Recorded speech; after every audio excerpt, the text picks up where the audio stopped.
இரக்கத்தில் உம்மை கூப்பிட்டே நெருங்கி வந்து பதிலளித்தீ நேர்த்தியான இடங்களிலே நேர்த்தியான இடங்களிலே சுதந்திரம் எனக்கு தந்து விட்டே சுதந்திரம் எனக்கு தந்து விட்டே இயேசு ரட்சகா உம்மை ஆராதிக்கின்றேன் இயேசு ரட்சகா உம்மை துதிக்கின்றேன் என் நலனும் என் கோட்டையும் என் நலனும் என் கோட்டையும் என் பூருகமும் கேடகம் நீரே என் பூருகமும் கேடகம் நீரே துதிக்கு பாத்திரர் நீரே தூய தேவனும் நீரே துதிக்கு பாத்திரர் நீரே தூய தேவனும் நீரே சத்துருக்களுக்கு நீங்களாக்கி சத்துருக்களுக்கு நீங்களாக்கி ரட்சிக்கும் தேவனும் நீரே என்னை ரட்சிக்கும் தேவனும் நீரே இயேசு ரட்சகா உம்மை ஆராதிக்கின்றேன் இயேசு ரட்சகா உம்மை துதிக்கின்றேன் என் நலனும் என் கோட்டையும் என் நலனும் என் கோட்டையும் என் பூருகமும் கேடகம் நீரே என் பூருகமும் கேடகம் நீரே தேவன் முன்பாக மன உண்மையாய் குணம் விளக்கி காத்து கொண்டே தேவன் முன்பாக மன உண்மையாய் குணம் விளக்கி காத்து கொண்டே கர்த்தரை கண்ணும் நிறுத்தியுள்ளே கர்த்தரை கண்ணும் நிறுத்தியுள்ளே கைகளின் சுத்தத்திற்கு பலனளித்தார் என் கைகளின் சுத்தத்திற்கு பலனளித்தார் இயேசு ரட்சகா இயேசு ரட்சகா உம்மை துதிக்கின்றேன் என் நலனும் என் கோட்டையும் என் நலனும் என் கோட்டையும் என் பூருகமும் கேடகம் நீரே என் பூருகமும் கேடகம் நீரே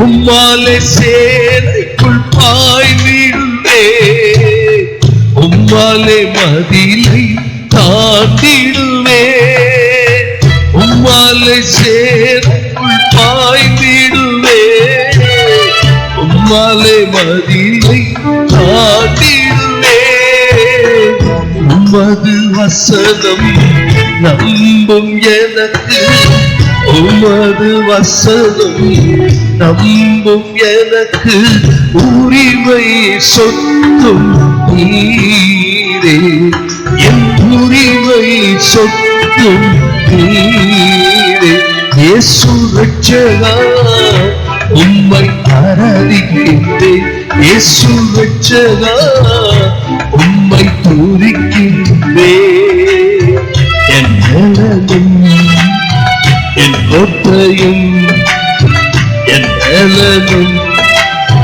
என் கோட்டையும் என் பூருகமும் கேடகம் நீரே என் பூருகமும் கேடகம் நீரே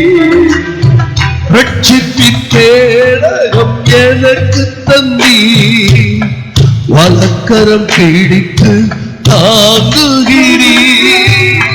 ரட்சிப்பின் கேடகம் எனக்கு தந்தீர். வலக்கரம் பிடித்து தாங்குகிறீர். சிறுமைப்பட்ட ஜனத்தை ரட்சித்து, சிறுமைப்பட்ட ஜனத்தை ரட்சித்து, வெட்டிமை கண்களை ஆட்டுகிறேன். வெட்டிமை கண்களை ஆட்டுகிறேன். இயேசு ரட்சகா உம்மை ஆராதிக்கின்றேன். இயேசு ரட்சகா உம்மை துதிக்கின்றேன். என் நலனும் என் கோட்டையும், என் நலனும் என் கோட்டையும், என் துருகமும் கேடகம் நீரே. என் துருகமும் கேடகம் நீரே. அல்லேலூயா. ஆண்டவருடைய வார்த்தைக்கு நேராய் போவோம். 2 நாளாகமத்தின் புஸ்தகம் 7ஆம் அதிகாரம் 14ஆம் வசனம். என் நாமம் தரிக்கப்பட்ட என் ஜனங்கள் தங்களை தாழ்த்தி ஜெபம் பண்ணி என் முகத்தை தேடி தங்கள் பொல்லாத வழிகளை விட்டு திரும்பினால் அப்பொழுது பரலோகத்தில் இருக்கிற நான் கேட்டு அவர்கள் பாவத்தை மன்னித்து அவர்கள் தேசத்துக்கு சேமத்தை கொடுப்பேன். அல்லேலூயா. ரொம்ப அருமையான ஒரு தேவனுடைய வசனம். அடிக்கடி நாம் தனி ஜெபத்துல, பொது ஜெபத்துல பயன்படுத்துகிற ஒரு அருமையான வார்த்தை. சாலமோன் தேவாலயத்தை கட்டி அந்த ஆலயத்தை பிரதிஷ்டை பண்ணுகிறார். அல்லேலூயா. இன்னைக்கு ஒரு சின்ன ஆலயம் கட்டுறதுன்னா ரொம்ப கஷ்டம். குறைந்தது ஒரு 5 லட்சம் ரூபாய் இருந்தா தான் ஒரு அட்லீஸ்ட் ஒரு 30க்கு 20, ஒரு 40க்கு 20 ஒரு சின்ன ஆலயம் கட்ட. இப்ப இந்த சர்ச்சை இன்னைக்கு கட்டணும்னு ஒரு எஸ்டிமேட் போட்டு இங்க இருக்கிற எல்லாத்தையும் நம்ம கணக்கிட்டு பார்த்தா கிட்டத்தட்ட 1 கோடிக்கு மேல வேணும். நம்ம மாடி கட்டும் போது அவ்வளவு வந்துடும். கர்த்தருக்கு ஸ்தோத்திரம். ஆனால் இன்னைக்கு தேவாலயங்கள் விற்கப்படுகிறது. தேவாலயங்கள் எல்லாம் என்ன செய்யப்படுகிறது? கல்வர்கள் குகையாக மாறிக்கொண்டிருக்கிறது. சிங்கப்பூர் தேசத்திலேயே நாங்க குடும்பமா போகும்போது ஒரு தேவாலயம் ஒரு ஹோட்டலா மாறி இருந்துச்சு. இரவு நடனம் ஆடுகிற விடுதி, உள்ளுக்குள்ள ஒயின் ஷாப். ஜான் வெஸ்லி முழங்கால் போட்டு ஜெபித்த இங்கிலாந்து தேசம். இன்னைக்கு ஆலயங்கள் எல்லாம் வெறுமையாய் கிடக்கிறது.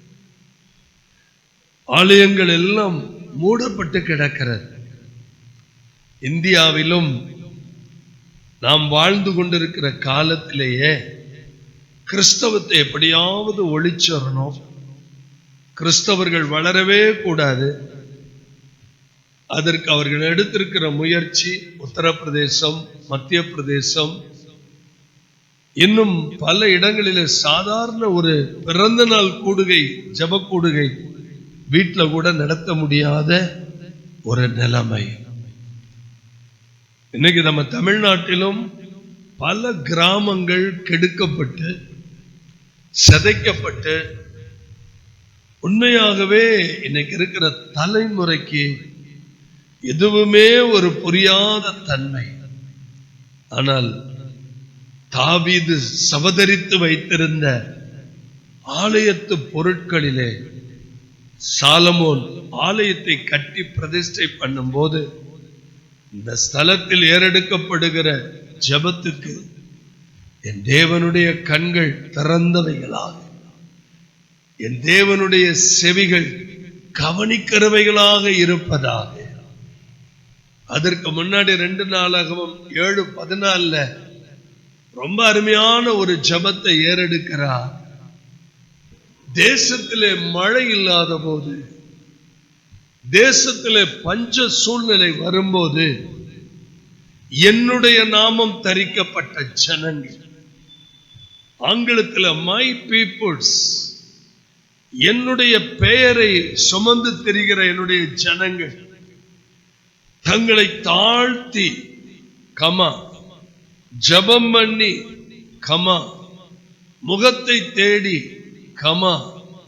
தங்கள் பொல்லாத வழிகளை விட்டு திரும்பினால் அப்பொழுது பரலோகத்தில் இருக்கிற நான் கேட்டு அவர்கள் பாவங்களை மன்னித்து அவர்கள் தேசத்துக்கு சேமத்தை கொடுப்பேன். 7 காரியங்கள் ரொம்ப அழகா அதுல எழுதப்பட்டிருக்கிறது. முதலாவது, என் நாமம் தரிக்கப்பட்ட என் ஜனங்கள் தங்களை தாழ்த்தி. அல்லேலூயா. அப்ப ஆண்டவருடைய நாமம் நமக்கு எங்க இருக்குது? யாரால கண்டுபிடிக்க முடியுதா? எங்க நமக்கு நாமம் தரிக்கப்பட்டிருக்கு? வெளிப்படுத்தின விசேஷம் 22ஆம் அதிகாரம் 4வது வசனத்தை படிக்க கேட்போம். அவருடைய ஊழியக்காரர் அவரை சேவித்து அவருடைய சமூகத்தை தரிசிப்பார்கள். அவருடைய நாமம் அவர்களுடைய நெற்றிகளில் இருக்கும். இது யாருக்கும் தெரியாது. வெளியில இருக்கிற மனுஷன் ஒருத்தனுக்கு கூட நம்ம நெற்றியில ஆண்டவருடைய நாமம் எழுதியிருக்கிறது தெரியாது. அல்லேலூயா. அதனாலதான் சில சபை போதகர்கள், உங்க தலையில பொட்டு வைக்காதீங்க, உங்க தலையில பூ வைக்காதீங்க அப்படின்னு ஆலோசனையா சொல்றாங்க. அத பாவமா சொல்லல, ஆலோசனையா சொல்றாங்க. ஏன்னா உங்க நெற்றியில அவருடைய நாமம் என்ன செய்யப்பட்டிருக்கிறது? தரிக்கப்பட்டிருக்கிறது. அந்த நாமம் தரிக்கப்பட்ட பிள்ளைகள் ஆண்டவர் சந்தோஷப்படுவார். உங்களை பார்க்கும்போது, என்ன பார்க்கும்போது ஆண்டவருக்கு என்ன சந்தோஷம்னா, என் பிள்ளைங்க இருக்கிறாங்க, அவங்க எப்படியாவது ஜெபம் பண்ணி இந்த தேசத்தை மறுரூபமாக்கிடுவாங்க. அந்த நம்பிக்கையில் ஆண்டவர் இருக்கிறார். அவர் நம்புறது, நம்மை நம்புறது மட்டும் இல்ல, நமக்கு பக்கபலமா நிக்கிற. அதனாலதான் வெளிப்படுத்தல இப்படி எழுதியிருக்கு. அவருடைய ஊழியக்காரர் அவரை சேவித்து அவருடைய சமூகத்தை என்ன பண்ணுவாங்க? தரிசிப்பார்கள். நீங்க யாத்திரையாகமத்துல 20ஆம் அதிகாரம் 24வது வசனத்தை படிக்கும் போது, என் நாமத்தை பிரஸ்தாபப்படுத்துகிற எந்த ஸ்தானத்திலும் நான் வந்து உன்னை என்ன பண்ணுவேன்? ஆசீர்வதிப்பேன்னு கர்த்தர் பேசியிருக்கிறார். அது எந்த இடமா இருந்தாலும் சரி, என் நாமத்தை நீங்க எந்த இடத்துல உயர்த்துறீங்களோ அந்த இடத்துக்கு நான் வந்துருவேன். அல்லேலூயா. இன்னும் பரிசுத்த வேதத்துல எரேமியா தீர்க்கதரிசியின் புத்தகம் 15ஆம் அதிகாரம் 16ஆம் வசனத்தை படிக்கும் போது, உம்முடைய வார்த்தைகள் கிடைத்தவுடனே அவைகளை உண்டு கொண்டேன். எவ்வளவு அருமையா தீர்க்கதரிசி சொல்றாரு, ஆண்டவரே உங்க வார்த்தைகள் எனக்கு கிடைச்ச உடனே அதை நான் உட்கொண்டேன், அதை நான் சாப்பிட்டேங்கிறார். உட்கொண்டேன். உம்முடைய வார்த்தைகள் எனக்கு எப்படி இருக்குது? சந்தோஷமும் இதயத்துக்கு எப்படி இருக்குது? மகிழ்ச்சியுமாயிருந்தது. சேனைகளின் தேவனாகிய கர்த்தாவே, உம்முடைய நாமம் எனக்கு தரிக்கப்பட்டிருக்கிறது. என்ன அருமையான வார்த்தை. தீர்க்கதரிசி சொல்றார், உங்க நாமம் எனக்கு தரிக்கப்பட்டிருக்கிறது ஆண்டவரே. உங்க வார்த்தை கிடைக்கும் போது எனக்கு அவ்வளவு சந்தோஷம், என் இருதயத்தில் அவ்வளவு மகிழ்ச்சி. அதே எரேமியா 14ஆம் அதிகாரம் 9வது வசனத்துல நீர் விடாய்த்து போன புருஷனை போலவும் ரட்சிக்க மாட்டாத பராக்கிரமசாலியை போலவும் பராக்கிரமசாலியை போலவும் இருப்பானே. கர்த்தாவே நீர் எங்கள் நடுவில் இருக்கிறவராமே. ஒரு நிமிஷம் எல்லாரும் சொன்னீங்கன்னா ஆண்டவர் சந்தோஷப்படுவார். கர்த்தாவே எங்கள் நடுவில்.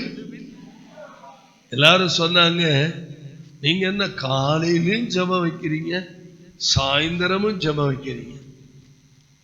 முதல்ல காலையில மட்டும்தான் வச்சோம். அப்ப நிறைய பேர் வந்து சொன்னாங்க, பிரதர் தயவு செய்து நாங்கெல்லாம் வேலைக்கு போறவங்க, சாயந்தரமும் வைங்க பிரதர் அப்படின்னாங்க. சொன்னவங்களுக்காக இப்ப நம்ம என்ன பண்ணோம், சாயந்தரமும் வச்சுட்டோம். அதுக்காக அவ்வளவு பிரயாசப்படுறோம். இப்ப சொல்றாங்க, நீங்க காலையிலையும் வைக்கிறீங்க, சாயந்தரமும் வைக்கிறீங்க. ஆமென். அப்ப நான் இதை அப்படியே ஆண்டவர்கிட்ட கொண்டு போனேன். என்ன ஆண்டவரே, முன்னாடி போனா கடிக்கிறாங்க, பின்னாடி போனா உதைக்கிறாங்க, என்ன ஆண்டவரே செய்ய? அப்பதான் ஆண்டவர் சொன்னார், 2 பேர் என் நாமத்தினால கூடிட்டா அது போதும், நான் வந்துருவேன். நீ வந்துருவியான்னு கேட்டேன். நான் வந்துருவேன், நீ வந்துருவியா? ஆமா ஆண்டவரே வந்துடுறேன். போதும், அது போதும். 2 பேர் ஒருமனப்பட்டுட்டா நான் பெரிய பெரிய வேலை இந்த சபையில பண்ணிருந்தேன். எனக்கெல்லாம் பெரிய கூட்டம் வேணாங்கிறார் ஆண்டவர். ஆமென். எனக்கெல்லாம் ஒரு பெரிய கூட்டம் அமுக்கி 41 பேர் சாகிற மாதிரி கூட்டம்லாம் வேணும். 2 பேர் வந்தா போதும். 2 பேர் வந்து என் பாதத்துல உட்கார்ந்துட்டா நான் வந்துருவேன். நான் பெருமை பிடிச்ச தெய்வம் இல்லை, தாழ்மை உள்ள தெய்வம், அன்புள்ள தெய்வம், இரக்கமுள்ள தெய்வம். அல்லேலூயா. அப்ப பாருங்க, என் நாமம் தரிக்கப்பட்ட என் ஜனங்கள். ரொம்ப முக்கியமானது ஜெபத்துக்கு அந்த தாழ்மை. What is the meaning of humility? தாழ்மை. ரொம்ப சிம்பிளா ஒரு எக்ஸாம்பிள் சொல்றேன். தாழ்மை என்பது உடையிலோ அல்லது வெளி தோற்றத்திலோ அல்ல. தாழ்மை என்பது ஆண்டவருடைய சுபாவங்களை பிரதிபலிப்பதும், ஆண்டவர் விரும்புகிறதை போல நடப்பதும், அவரை பிரிந்து என்னால ஒண்ணுமே செய்ய முடியாது என்பதை உணர்வதும் தாழ்மையின் அடையாளம். We can do nothing without Jesus. இயேசு இல்லாம என்னால ஒண்ணுமே செய்ய முடியாது. அது மட்டும் இல்ல, நான் உழைச்சேன், பாடுபட்டேன், ஓடி ஓடி பிரயாசப்பட்டேன், எல்லாமே கர்த்தருக்கு தெரியும். நீங்க எல்லாருமே ஜீவனுள்ள தேவனுடைய பிள்ளைகள். ஒருத்தரை கூட ஏன் ஆத்துமா ஓ ஆத்துமான்னு சொல்றதுக்கு நமக்கு ரைட்ஸே இல்ல. ஆனா ஒரு காலத்துல தெரியாம அப்படி நாங்கெல்லாம் சொன்னோம். எங்க ஆத்துமா போச்சு, எங்க ஆத்துமாவை இழந்துட்டோம் அப்படின்லாம் சொன்னோம். சொன்னதெல்லாம் உண்மை, அறியாம. ஆனா ஒரு கட்டத்துல அதிகமா அவர் பக்கத்துல போக போக எல்லா ஆத்துமாவும் என்னுடையது அப்படின்னு கர்த்தர் சொல்றார். எல்லா ஆத்துமாவும் யாருடையது? அதனால ஒரு தனிப்பட்ட ஊழியக்கார அவங்க என் ஆத்துமா ஓ ஆத்துமா அப்படின்னு சொல்றதுக்கெல்லாம் வேலையே கிடையாது. ஆனா நீங்க தெரிஞ்சுக்கிறதுக்காக ஒரு காரியம் சொல்றேன். இன்றைய சபையினுடைய நிலைமை என்னன்னா, இப்ப எனக்கு கர்த்தர், வேதம், ஜெபம், நீங்க, அடுத்தது என் குடும்பம், என்னுடைய அந்தரங்க வாழ்க்கை. இதை தாண்டி நான் வேற எதுலையுமே சிந்த வைக்கிறதே இல்லை. சிந்த வைக்கிறது இல்லைன்னா இன்னும் உங்களுக்கு வெளிப்படையா புரியுற மாதிரி சொல்லியா, எப்பா ட்ரஸ்ட்ல பணம் இருக்கா, அடுத்த ஊழியத்தை நடத்த முடியுமா, கரண்ட் பில்லு கட்டுறதுக்கு பணம் இருக்கா, ஊழியக்காரருக்கு சம்பளம் போடுறதுக்கு பணம் இருக்குதா, எல்லா சர்ச்சுக்கும் ஈபி பில் கட்டணுமே பணம் இருக்குதா? கிட்டத்தட்ட ஊழியக்காரங்க பிள்ளைங்களை படிக்க வைக்கிறதுக்கு உதவி செய்யறமே பணம் இருக்கா? வெளியில இருக்கிற பிள்ளைங்களை 1-2 பிள்ளைங்களை தத்தெடுத்து படிக்க வைக்கிறோமே பணம் இருக்கா? சில ஆலயங்களுக்கு பொருத்தனை பண்ணி இருக்கிறோமே பணம் இருக்கா? 12 மிஷினரிகளுக்கு பணம் இருக்கா? இதெல்லாம் நான் கேட்பேன். ஆனால் எப்போதும் கேட்கறது இல்லை, எப்பயாவது கேட்பேன். ஒரு ஆழமான நம்பிக்கை எனக்கு உண்டு, இதுவரைக்கும் நடத்தினவர் இனிமேல் நடத்துவார், இதிலும் பெரிதானவைகளை. அதனால நான் கால்குலேட்டிவா கணக்கு பண்ணி ஒரு நாளும் நான் ஊழியம் செய்ததும் இல்லை, வாழ்ந்ததும் இல்லை.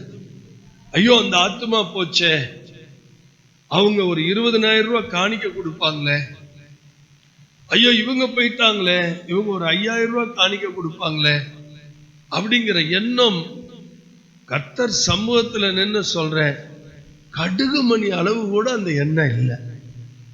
விடாய்த்து போன புருஷனை போல, ரட்சிக்க மாட்ட பராக்கிரமசாலியை போல இருப்பானேன். கர்த்தாவே நீர் எங்கள் நடுவில் இருக்கிறவர். எல்லாரும் சந்தோஷப்பட வேண்டிய விஷயம், நம்ம நடுவுல இருக்கிறார் அவர். ஆமென். நீர் எங்கள் நடுவில் இருக்கிறவராவே, உம்முடைய நாமம் எங்களுக்கு தரிக்கப்பட்டும் இருக்கிறது, எங்களை விட்டு போகாம. இந்த ஜபத்தை விடாது. இந்த ஜபத்தை பைபிள்லயே சைடுல ஜபம்னு எழுதி வச்சுக்கணும். அருமையான ஜபம். ஆண்டவரே நீர் எங்கள் நடுவில் இருக்கிறவராமே, உம்முடைய நாமம் எங்களுக்கு தரிப்பிக்கப்பட்டு இருக்கிறது, எங்களை விட்டு போகாது. ஆமென். நம்ம இப்படி ஜெபிச்சோம்னா நம்ம விட்டு போவே மாட்டேன். நம்ம இருக்கிற இடத்துல ஒரு சந்தோஷம் அப்படியே நம்ம நிறைச்சிக்கிட்டே இருக்கு. எனக்கு ஆச்சரியமான ஒரு காரியம், எந்த ஹோட்டலுக்கு போனாலும், நான் வெளியூர் அடிக்கடி போயிடுறேன்ல, எந்த ஹோட்டல் போனாலும் எல்லாத்தையும் சிடு சிடு சிடு சிடுன்னு விழுவாங்க. என்கிட்ட வந்து கும்பிட்டு, சார் என்ன சார் வேணும்? அது எல்லாரும் என் கூட வர்றவங்க கேட்பாங்க, அவரை தெரியுமான்னு. தெரியாதும். கர்த்தர் அவங்கள்ட்ட எப்படி காம்பார்னே தெரியல. முத ஒரு ஹோட்டல் போனேன், அஞ்சப்பர்னு. ஒரு கப்பல் கேப்டன் கூட்டிட்டு போனேன். வாசல்ல நிக்கிற ஆளு நல்ல மீச, கதவை திறந்து அப்படி விஷ் பண்ண, உள்ள போனோன்னு ஒரு தம்பி அப்படியே நின்னான். நான் இதை அடிக்கடி சாட்சி சொல்லி இருக்கிறேன். வேக வேகமா போய் டேபிள்ல விதவிதமான சூப்பு, விதவிதமான டிஷ். அப்ப இந்த கப்பல் கேப்டனுக்கு கோவம் வந்து அவர் கேட்கிறாரு, ஏப்பா நான் இன்னும் வந்து உட்காரவே இல்லை, ஆர்டர் பண்ணவே இல்லை, யாரை கேட்டு இதெல்லாம் கொண்டாந்து நீ வச்சுக்கிட்டு இருக்க? சாரி சார், நீங்க ஆர்டர் கொடுக்கல, உங்களுக்கு என்னென்ன பிடிக்குமோ எடுத்துக்கங்க, பிடிக்காததெல்லாம் நீங்க ஒதுக்கிருங்க, அதெல்லாத்தையும் நான் கொண்டு போயேன். நான் ஆர்டர் கொடுக்காம எதுக்கு நீ கொண்டு வந்த? கோச்சுக்காதீங்க. இந்த ஐயா உள்ள கதவை திறந்தோன்னு உள்ள வந்தாரு. ஜீசஸ் அப்படியே நின்னாரு. உடனே நான் கல்லாவுல ஓடி போய், நம்ம ஹோட்டலுக்கு MP MLA வந்தா ஒரு விருந்து கொடுப்போமே முதலாளி, அது மாதிரி நான் உங்களுக்கு கொடுக்கவா அப்படின்னு எங்க முதலாளி கிட்ட பர்மிஷன் கேட்டேன். ஏண்டா அவங்க யாரா அப்படின்னு கேட்டார். அப்ப இவன் சொல்லியிருக்கிறான் முதலாளிகிட்ட, நீங்க நான் பணம் கொடுக்குறேன், என் சம்பளத்தில் இது பண்ணிக்கங்க, அவங்க ஜீசஸ கூட்டிட்டு வந்திருக்கிறாங்க. அவர் இந்து பையன். என் மனைவியை கேட்டு பாருங்க. இப்ப நினைச்சாலும் என் டேபிள்ல நான் ஏதாவது ஒரு சின்ன மிஸ்டேக் பண்ணும்போது, ஆண்டவரே எனக்கு முன்னாடி போய் நீங்க நின்று உங்களை அடையாளப்படுத்திக்கிட்டீங்களே, நீர் எங்கள் நடுவில் இருக்கிறவராமே, எங்களோடு இருக்கிறவராமே.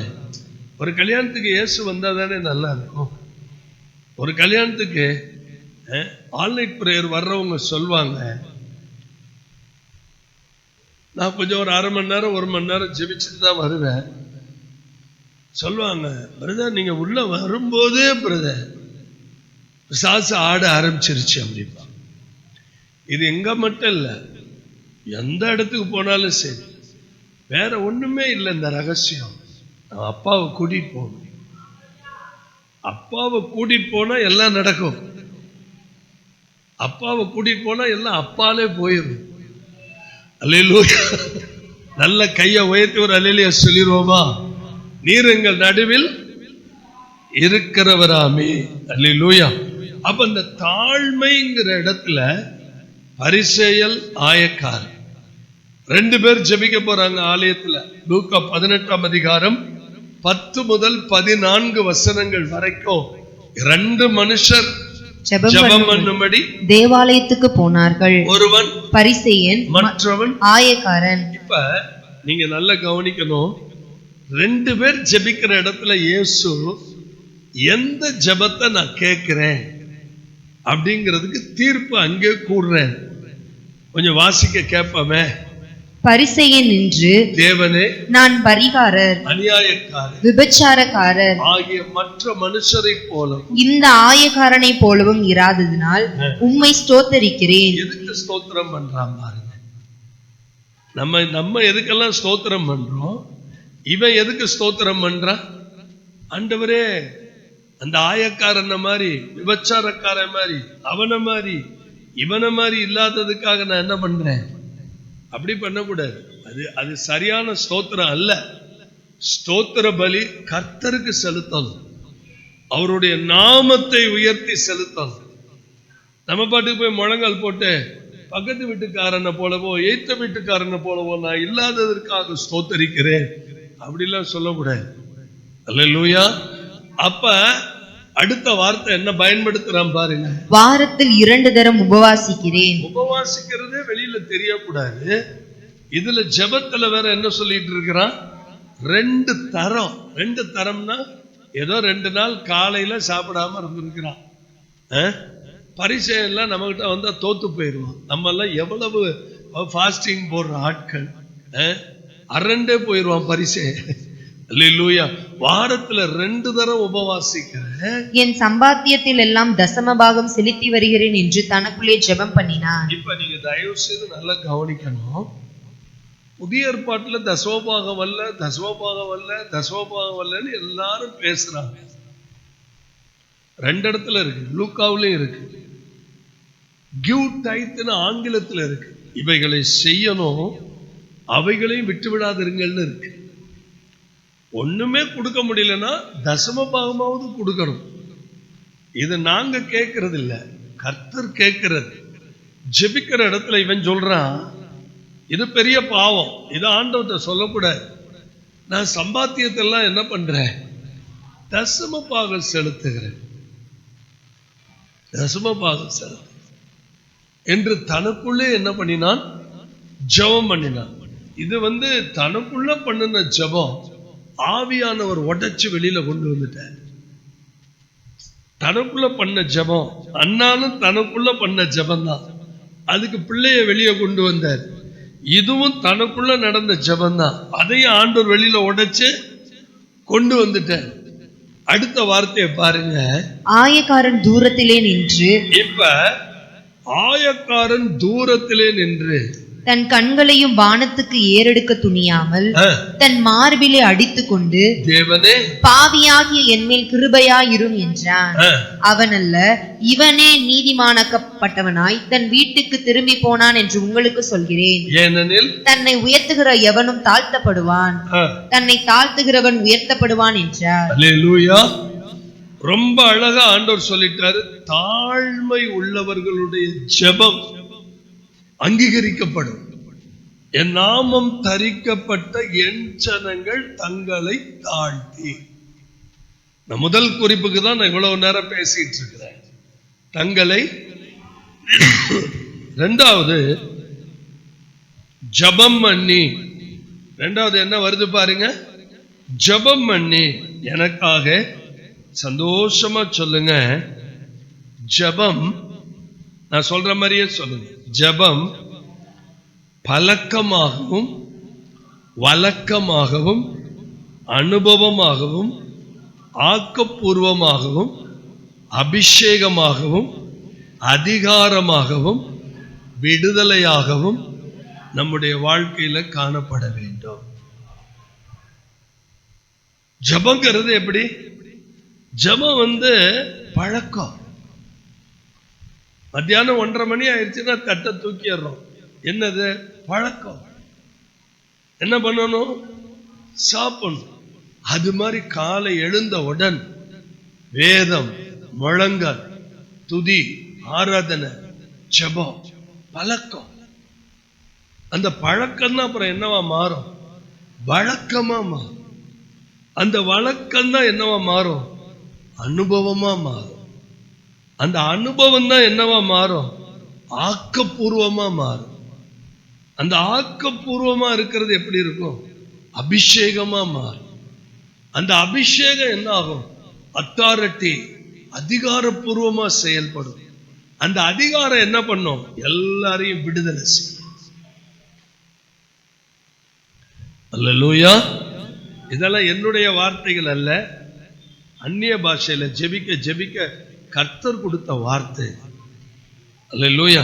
அப்ப நம்ம ஜெப வேலைன்னு ஒண்ணு வச்சிருக்கணும். ஜெப வேலை இருக்கணுமா இல்லையா? அப்ப ஜெப வேலை அப்போஸ்தலர் 3:1 என்ன சொல்லுது பாருங்க. ஜெப வேலையாகிய 9ஆம் மணி நேரத்துல பேதுருவும் யோவானும் எங்க போனாங்க? தேவாலயத்துக்கு போனார்கள். அதே மாதிரி ஜெப வேலையில எல்லாரும் கூடி வரணும். அப்போஸ்தலர் 2:1 என்ன எழுதியிருக்கு பாருங்க. பெந்தகோஸ்தே என்னும் நாள் வந்தபோது அவர்கள் எல்லாரும் ஒருமனப்பட்டு ஓரிடத்தில் வந்தார்கள். அப்ப இதுதான் அசெம்பிளி. அல்லேலூயா. இதுக்கு பேர் தான் என்னது? அசெம்பிளி. அப்ப எல்லாரும் நம்ம கூடி வரணும். எதுக்கு கூடி வரணும்? ஆராதிக்க, ஜெபிக்க. அல்லேலூயா. அப்ப நமக்கு ஜெபிக்கிறதுக்குன்னு ஒரு இடம் வேணும். அப்போஸ்தலர் நடவடிக்கைகள் 4ஆம் அதிகாரம் 31வது வசனத்தை பாருங்க. 4ஆம் அதிகாரம் 31வது வசனம். அவர்கள் ஜெபம் பண்ணும்போது கூடி இருந்த இடம் அசைந்தது. அப்ப ஜெபிக்கிறதுக்கு ஒரு இடம் வேணும். ஜெபிக்க எல்லாரும் கூடி வரணும். நமக்கு ஒரு ஜெப வேலை இருக்கும். தானியேல் 3 நேரம் ஜெபித்தார். தாவீது 3 நேரம் ஜெபித்தார். தாவீது 7 தடவை ஸ்தோத்திர பலிகளை செலுத்தினார். அல்லேலூயா. மூணாவது குறிப்பு எங்க போறோம்? என் முகத்தை தேடி. 2 நாளாகமும் 7:14 எந்த குறிப்புல நிக்கிறோம்? என் முகத்தை. நான் கேட்கிறேன், யாரும் கோவிச்சுக்க கூடாது. எத்தனை பேர் ஆண்டவர் முகத்தை பார்த்திருக்கிறீர்கள்? பார்க்கலையா? இன்னைக்கு விசுவாசத்தோட போங்க. ராத்திரி பார்ப்பீங்க. நேற்று ராத்திரி யாருக்காவது போன் வந்துச்சா?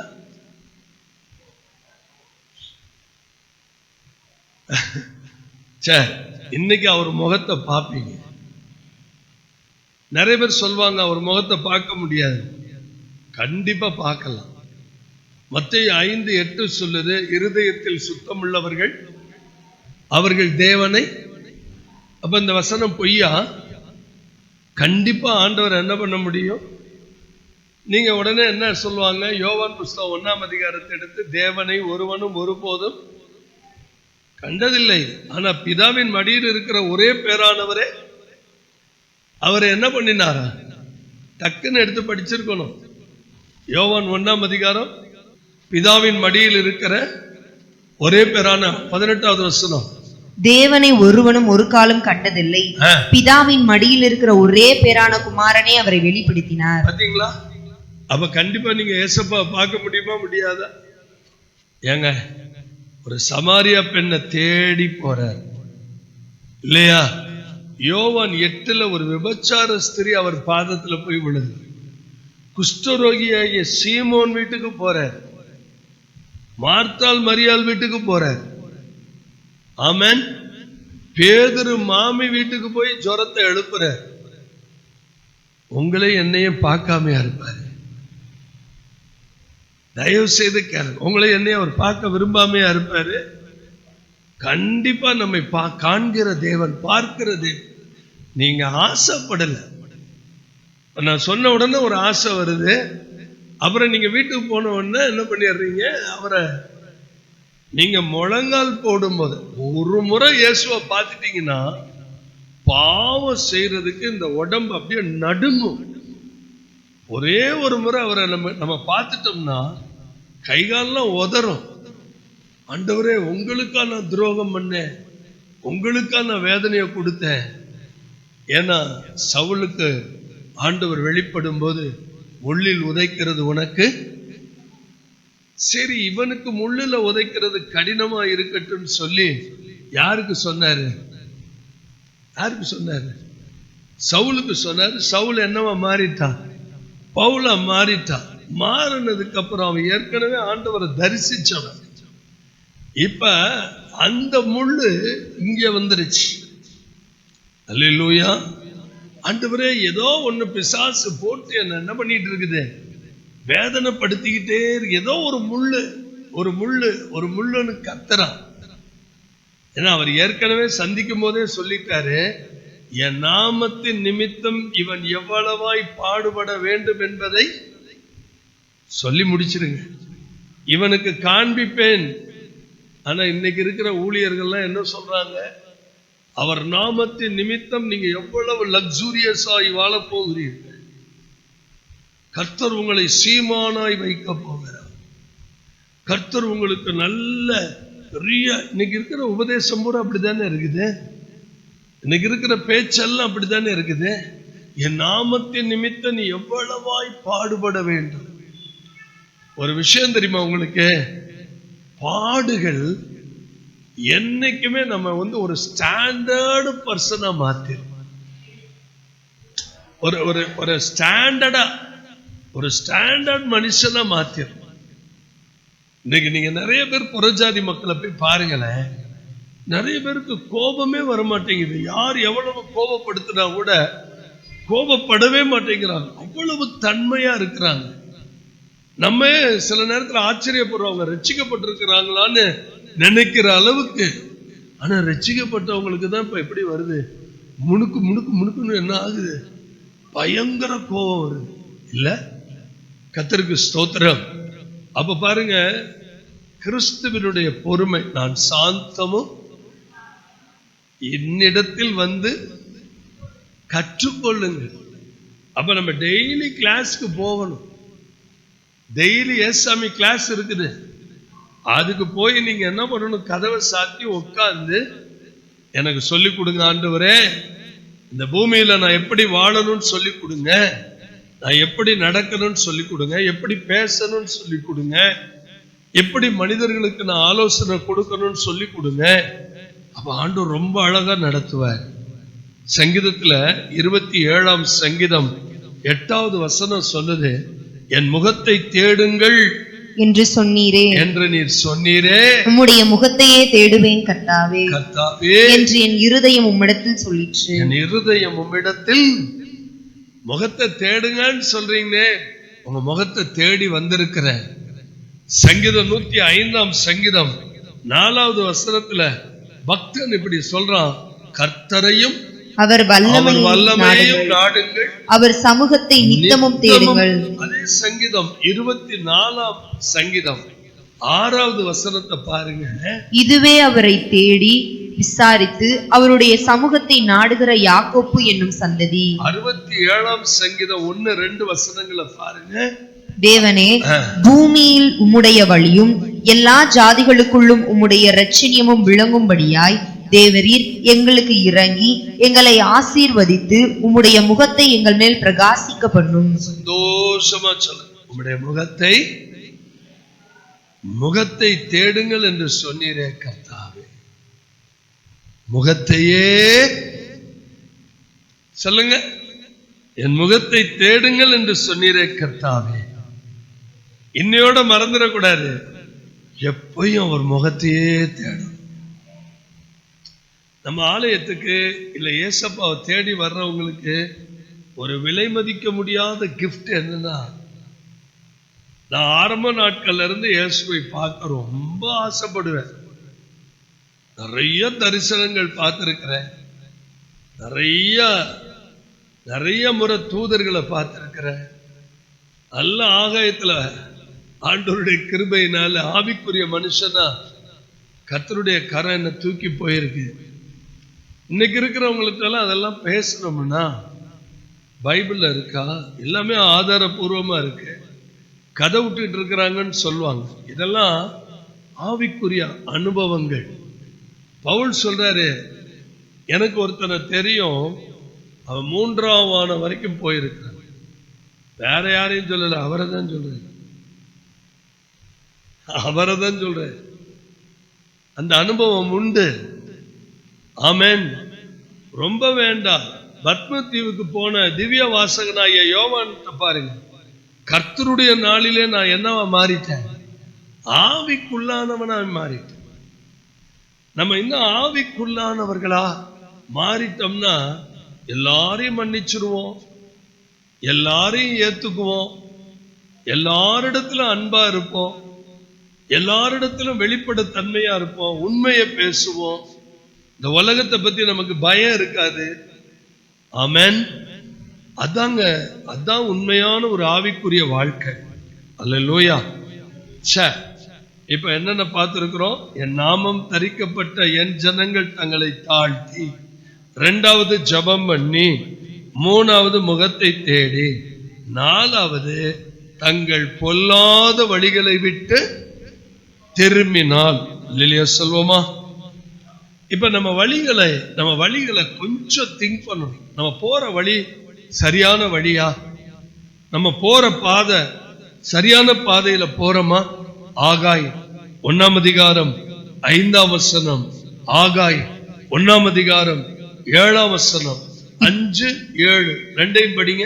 இப்போதும் சேனைகளின் கர்த்தர் சொல்லுகிறார், உங்கள் வழிகளை சிந்தித்து பாருங்கள். உங்கள் வழிகளை என்ன செய்யுங்கள்? சிந்தித்து பாருங்கள். இன்னொரு வசனம், உங்கள் வழிகளை சிந்தித்து பாருங்கள் என்று சேனைகளின் கர்த்தர் சொல்லுகிறார். ஒண்ணும் இல்லைங்க, இன்னைக்கு 10ஆம் தேதி நீங்க இரவு உணவெல்லாம் உட்கொண்டு குடும்ப ஜெபம் பண்ணிட்டு உங்க படுக்கைக்கு போறதுக்கு முன்னாடி ஒரு 10 நிமிஷம், ஆண்டவரே இன்னைக்கு காலையிலிருந்து இதுவரைக்கும் நான் என்னென்ன செஞ்சிருக்கிறேன்?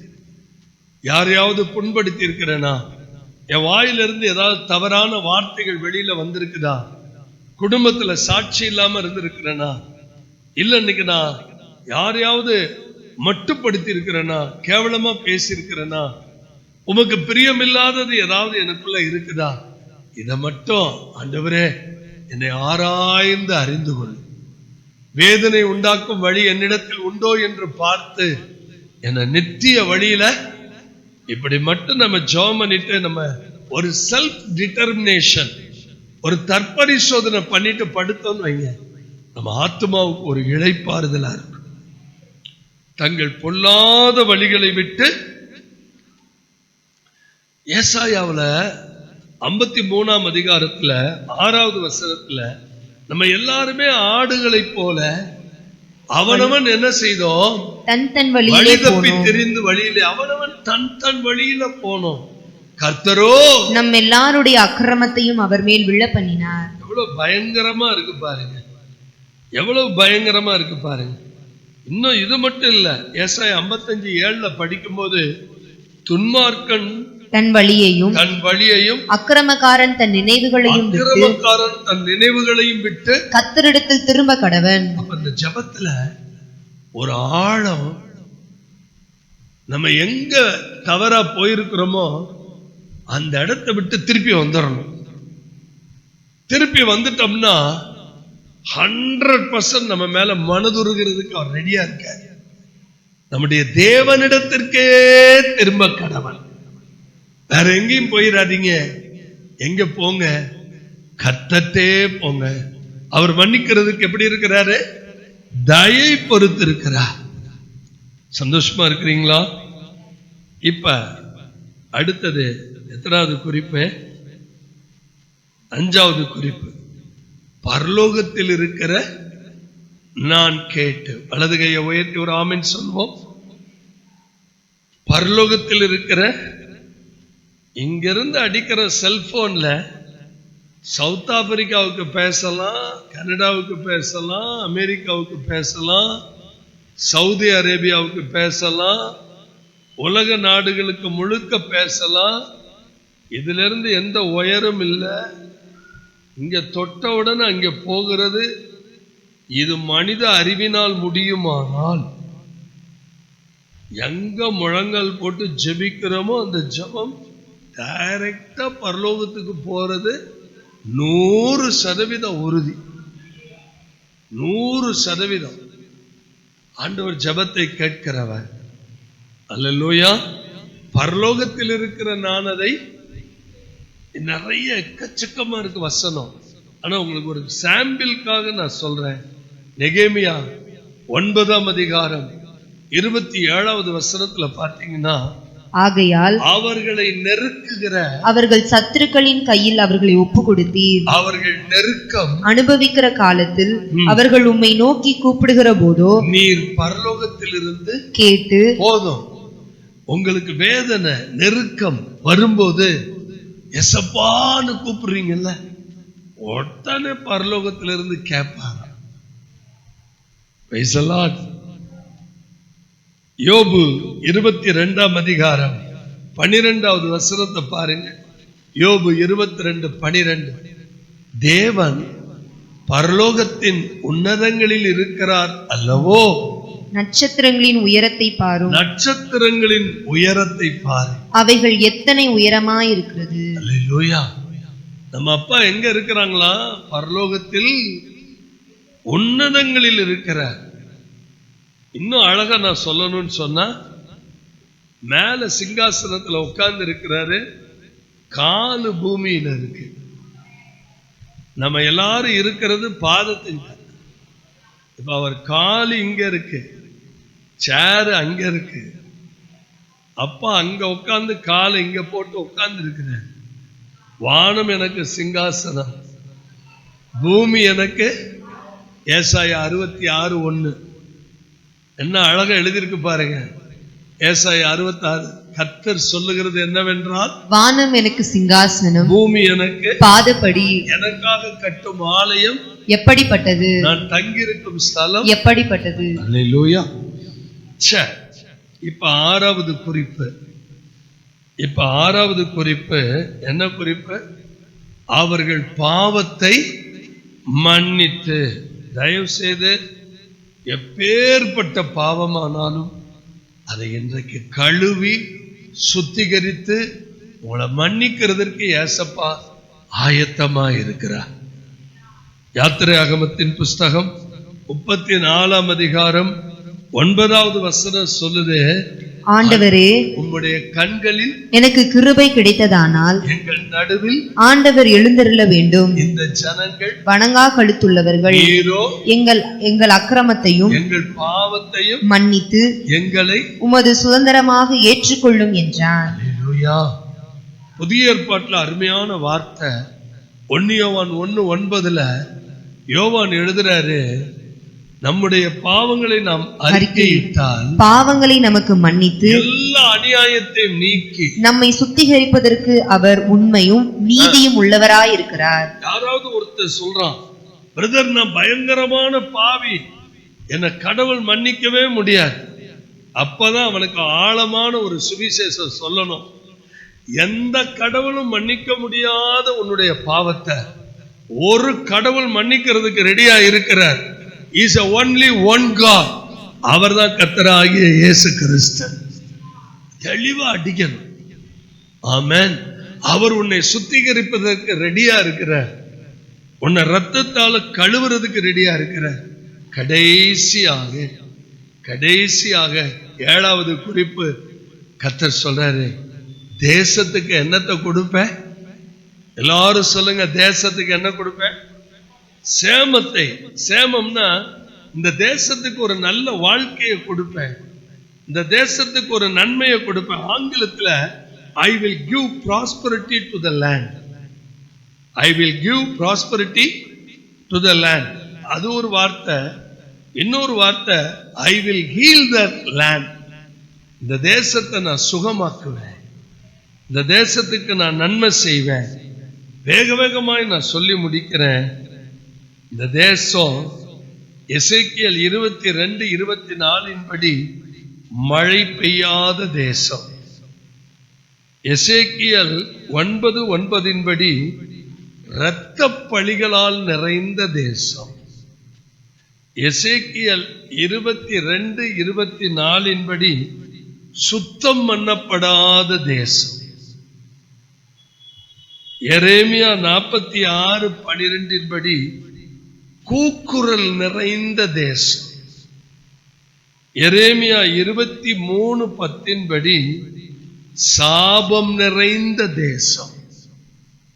எரேமியா 23:10 படி தேசம் விபச்சாரக்காரரால் நிறைந்திருக்கிறது.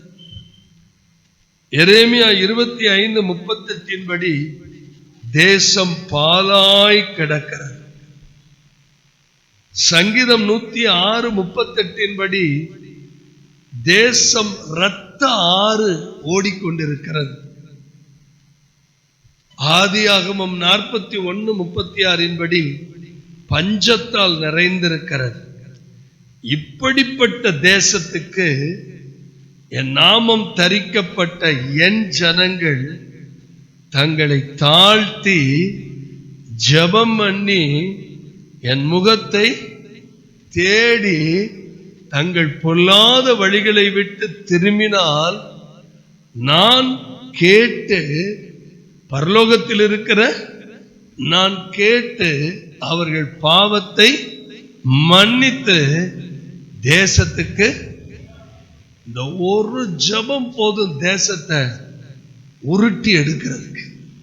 எழுமி நிற்போமா? எல்லாரையும் எழும்பலாம், எல்லாரையும் எழும்பலாம். கிருபையே கிருபையே மாறாது நல்ல கிருபையே,